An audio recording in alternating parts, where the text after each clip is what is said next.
Vamos a ir a la palabra y como dice la campaña, cuerdas de amor. Y vamos a ir ahí al libro de Oseas capítulo 11 y la vamos a mantener abierta. Vamos a estar trabajando bajo 4 versículos, los primeros 4 versículos de este precioso capítulo. Y cuando hablamos de este libro, estamos hablando de uno de los profetas menores, el primero de los profetas menores, que son 12. Y cuando hablamos de un profeta menor, no estamos hablando porque es de menos capacidad este hombre, sino que el contenido es más corto que los profetas mayores. Entonces vamos a hablar basado en este libro, y el profeta Oseas, como decía, el primero de los 12, él profetizó específicamente en el reino del norte, las 10 tribus. Y el profeta Oseas muestra, o este libro muestra de una manera veraz el amor, la misericordia de Dios con el pueblo de Israel. Así como el pueblo de Israel también lo muestra para con nosotros.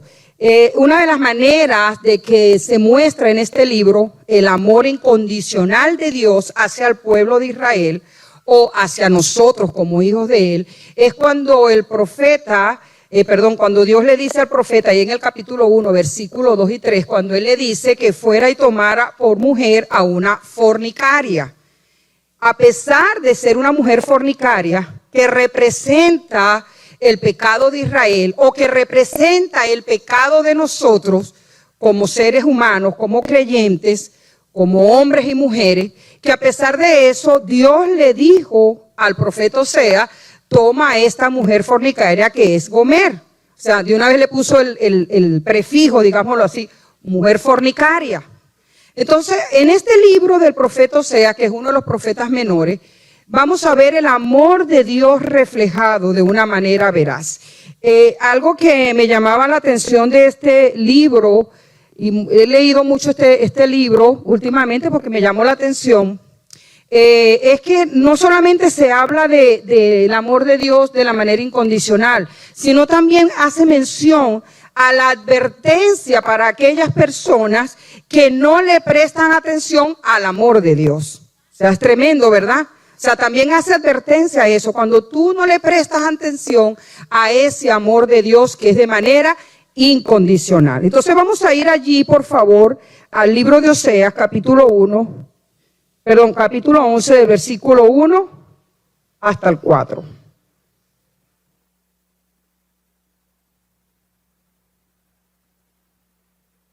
Dice de la siguiente manera: cuando Israel era muchacho, yo lo amé, y de Egipto llamé a mi hijo.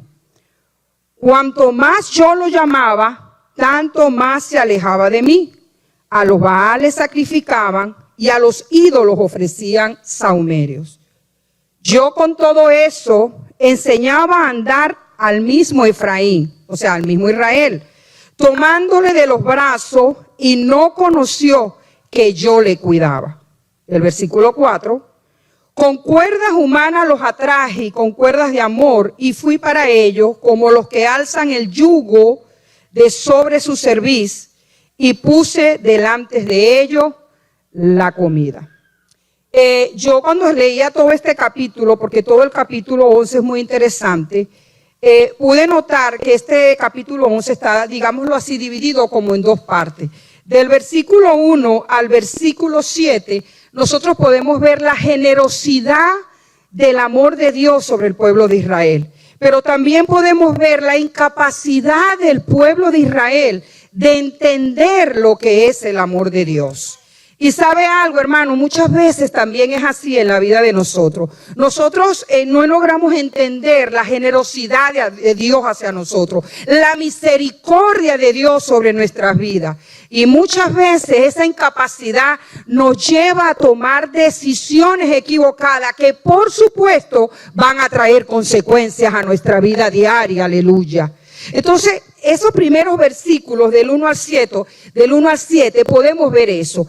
Ahora, del versículo 8 al versículo 11, que eso no lo vamos a tocar hoy, pero yo leía que a pesar de esa rebeldía del pueblo de Israel, el amor de Dios se vuelve a ser presente, y para que esas consecuencias no quebraran a ese pueblo, así como Dios no quiere que las consecuencias nos quiebren a nosotros, su amor se impone sobre la vida de Israel. Y así es Dios actualmente. Su amor muchas veces se impone sobre nuestra vida para que las consecuencias no nos destruyan espiritualmente. Por eso la Biblia dice, a los que aman a Dios conforme son llamados, todas las cosas le ayudan a bien. Aleluya. El amor de Dios es incondicional, hermano. Cuando yo estudiaba esto, yo decía, Señor, tu amor es tan maravilloso. Porque a pesar de nuestra incapacidad de reconocer el amor de Dios, la misericordia de Dios sobre nuestras vidas, Dios se hace presente. Que lo que hemos hecho mal, muchas veces Dios toma lo bueno y permite que sea de bendición para nuestras vidas. Para corregirnos, para enseñarnos, para ayudarnos, para no dejarnos ahí en el lodo cenagoso, sino que nos extiende su mano de misericordia y nos pone en lugares altos. Aleluya. Ahora bien, hermano, si nosotros nos vamos a ir al versículo 1 allí. Fíjense bien, cuando yo leí este versículo, dice, cuando Israel era muchacho, yo lo amé, y de Egipto llamé a mi hijo. Y nosotros podemos verlo, digamos así, en la parte natural, cuando el Señor le dijo a José que sacara a María con Jesús cuando estaba pequeño a Egipto. Y le dijo que porque Herodes quería matarlo. Quería matar a los niños, lo mandó a salir a Egipto y le dijo que estuviera un tiempo allá.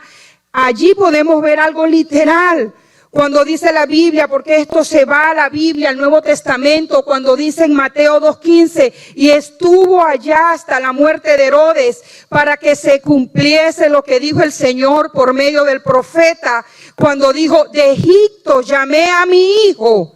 O sea, ese primer versículo, digámoslo así, se va al Nuevo Testamento cuando el Señor envía al Hijo, a Jesús, allá a Egipto con sus padres, para que hasta llegar el momento de la muerte de Herodes. Eso se cumple en la parte natural, pero en la parte espiritual, hermano, nosotros fuimos formados en el vientre de nuestro padre, nuestra madre, y ya Jesús sabía, ya el Señor nos había visto que éramos formados en el vientre, de qué manera, cuántas células, cuántos pelos, cuántas uñas, cuántas cosas.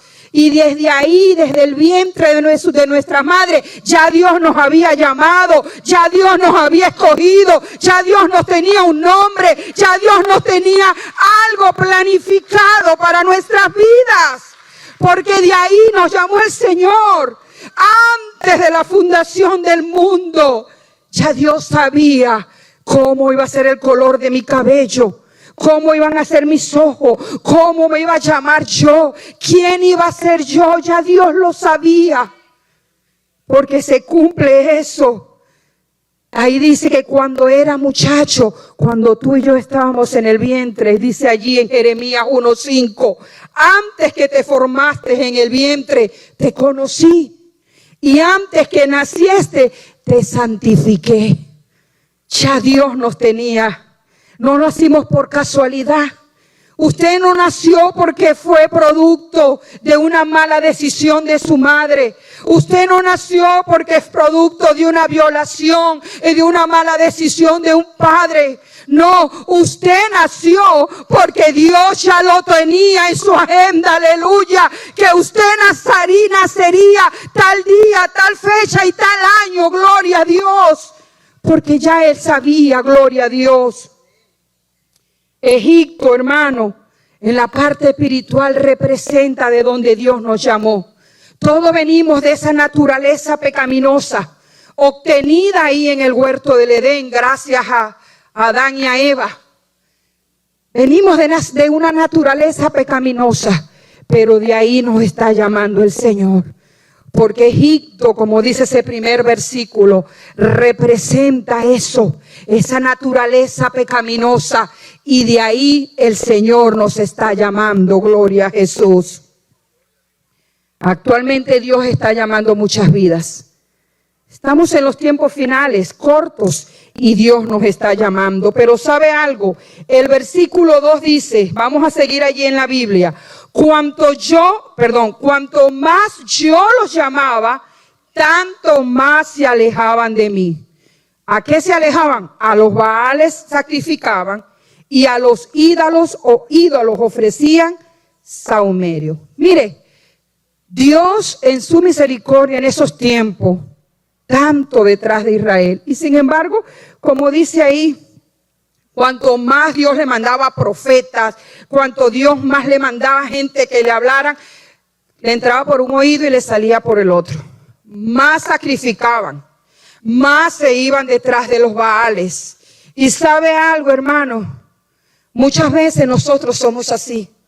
Dios nos llama, Dios nos habla a través de la palabra, nos habla a través de un mensaje, nos habla a través de un profeta, nos habla a través de un mensaje de televisión, un mensaje por la radio, pero nosotros seguimos sacrificando ídolos espirituales, porque no necesitamos tener una imagen delante de nosotros para nosotros ser idólatras. Nosotros solamente con el hecho, hermano, de nosotros de quitarle el tiempo a Dios, ya estamos haciendo sacrificios a los Baales. Cuando nosotros dedicamos tiempo a otras cosas que no es el tiempo que les corresponde a Dios, ya ahí estamos haciendo sacrificios en vano, sacrificios a Baales, idolatrando, porque a Dios se le ama con todo, gloria a Jesús. A Dios se le ama con un corazón pleno, aleluya. Y no puede haber nada entronado en nuestro corazón,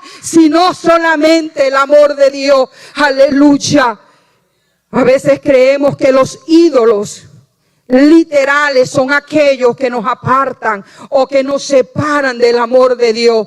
No, hermanos, hay muchos ídolos que nosotros podemos tener: la juventud, la belleza, ídolos materiales, ídolos humanos, tantas cosas. Y eso sucedía con el pueblo de Israel. Usted examínese hoy. ¿Cuántas veces Dios te ha llamado al ministerio? ¿Cuántas veces Dios te ha llamado al servicio?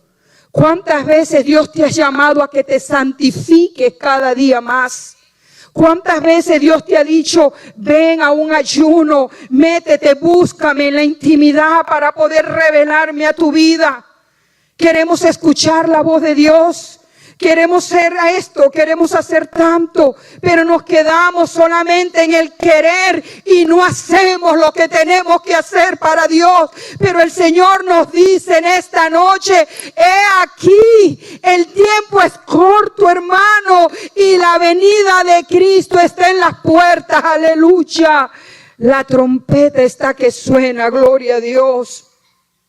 El versículo 3 dice, yo con todo eso enseñaba a andar al mismo Efraín, es decir, al mismo Israel, tomándolo de los brazos, y no conoció que yo le cuidaba.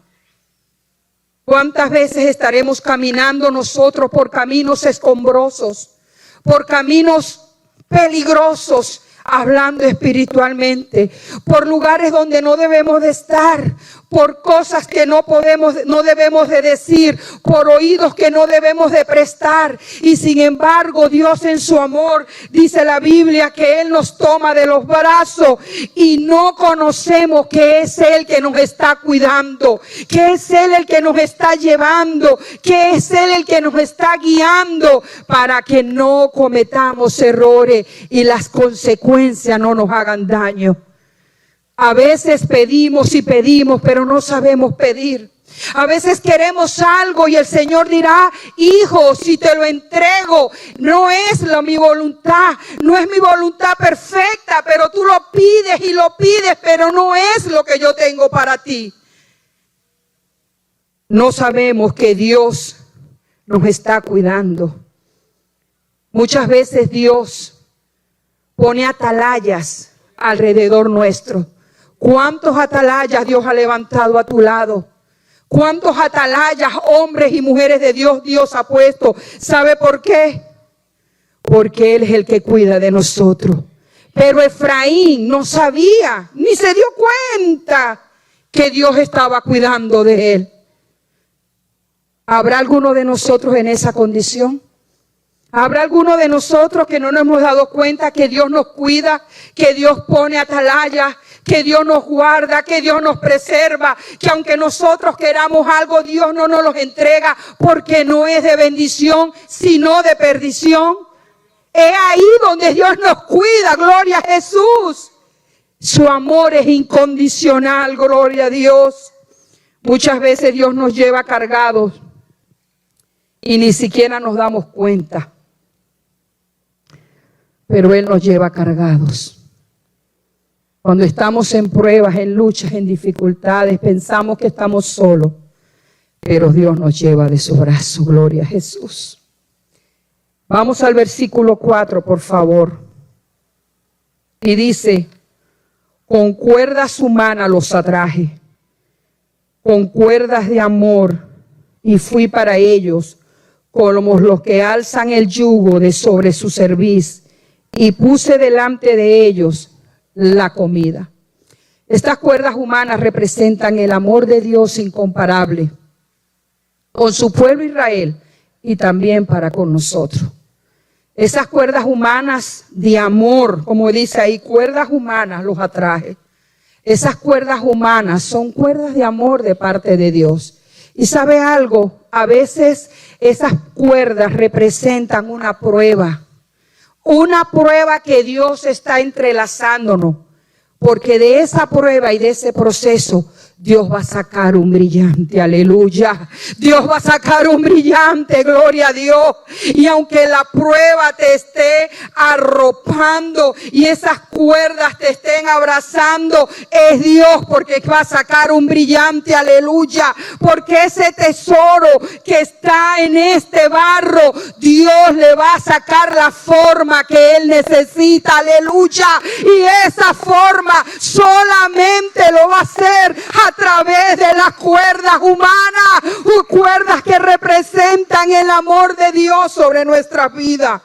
Si tú estás pasando por prueba, hermano, recuerda este versículo. Dios te está trayendo con cuerdas de amor a través de procesos para que te arrimes más a Él, para que aprendas que tu dependencia es total de parte del Señor, que no hay nada en este mundo que pueda sostenerte en esta vida, sino solamente el amor de Dios. Aleluya. Aplauda a nuestro Cristo maravilloso. Oh, gloria a Dios. Dios no mira nuestra debilidad, ni mira nuestras limitaciones. Él mira nuestra alma para redimirnos, para purificarnos a través de esas cuerdas de amor. Así que si tú estás en prueba, hermano, no te quejes, no llores, no gimas. Solamente dile: Señor, gracias, porque estas cuerdas humanas, estas cuerdas de amor me están enseñando lo que tú quieres que yo aprenda. Ese es el amor de Dios. Y era lo que pasaba con Israel. Oye, Israel era testarudo, idolatría, sacrificio, y se iban y el Señor los llamaba y el Señor hacía esto, el Señor los mecía en los brazos, el Señor los empujaba. Pero ellos no entendían lo que Dios estaba haciendo con ellos. Nosotros sí tenemos que abrir nuestros ojos espirituales. Lo que Dios quiere, aleluya. Luego en ese versículo dice: y fui para ellos como los que alzan el yugo de sobre su cerviz. El yugo, lo que se instala aquí, que le pongan a los bueyes para que no se mueva. Pero ¿sabe algo? Muchas veces nosotros también tenemos yugos espirituales. Yugos aquí montados espirituales. Algo que limita tus fuerzas espirituales. Algo que no te deja crecer. que no te deja avanzar, que no te deja andar, que no te deja tomar posesión de tu bendición, porque tienes el yugo montado acá espiritualmente. Dice ahí, y fui para ello como los que alzan el yugo sobre su cerviz. ¿Sabe algo? Cuando Dios nos quite ese yugo, nosotros somos libres, porque es Dios que nos quita toda carga, toda aflicción, toda situación, todo problema. Y hace lo que dice la Biblia. Tomamos el yugo espiritual, el yugo del Señor, porque la Biblia dice, llevad mi yugo sobre vosotros, porque el yugo del Señor, hermano, es ligero, es amor, es paz, es suave, es bendición para nuestra vida. No el yugo que pone el mundo, que te pone la carga, sino el yugo espiritual de parte de Dios. Mateo 11, 29 y 30, miren lo que dice, aleluya. Mateo 11, 29 y 30 por Reina Valera dice, llevad mi yugo sobre vosotros y aprended de mí, que soy manso y humilde de corazón, y hallaréis descanso para vuestras almas, porque mi yugo es fácil y ligera mi carga. Y sabe algo, cuando yo meditaba en este versículo, me encantaba la palabra manso y humilde. Caminan de la mano para que el yugo del Señor se te haga fácil. No se te va a hacer fácil si no eres manso y humilde. Pero si somos mansos y humildes, se nos va a hacer fácil. Porque el yugo que el enemigo puede poner sobre tu vida, aflicciones, rencores, odios, rabias, incertidumbre. Cuando el Señor retira eso y pone su yugo espiritual, somos felices, aleluya. ¿Cuántos son felices desde que Jesús llegó a su vida? Amén. Luego en ese mismo versículo dice, y puse delante de ellos la comida. ¿Qué representará la comida? La palabra. Cuando el Señor nos quita el yugo y nos llena de su amor, Él mismo nos siembra la palabra. La palabra, segunda de Timoteo capítulo 3, versículo 16 y 17 dice que la palabra es útil para 4 cosas. La palabra, si no leemos la palabra, si no escudriñamos la palabra, no nos alimentamos. Miren lo que dice, de que toda la escritura es inspirada por Dios, útil para enseñar, para redarguir, para corregir, para instruir en justicia. Luego te dice por qué. Mira lo que dice el 17, por favor. A fin, o sea, el cometido de esto es que el hombre de Dios sea perfecto, enteramente preparado para toda buena obra. Aplaude el Señor. Dios es bueno.